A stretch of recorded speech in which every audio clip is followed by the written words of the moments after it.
Welcome to the Genius Factory. Enjoy the video. In this video, I will show you how to make instant Desi Ghee from butter. First, gather your ingredients, primarily unsalted butter.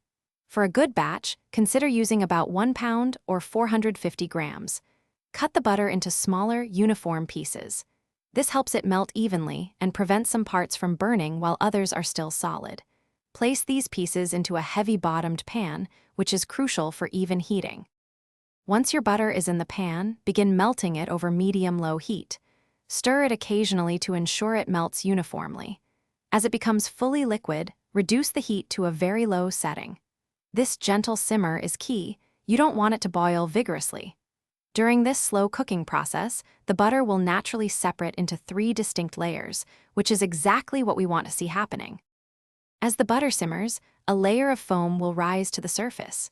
Gently skim this off using a spoon or a fine mesh skimmer. Continue to simmer the butter on low heat. You'll notice the milk solids, which are white, will begin to settle at the bottom of the pan and turn a beautiful golden brown. The liquid above these solids will transform into a clear, golden ghee, signaling that it is almost perfectly clarified and ready for the next step.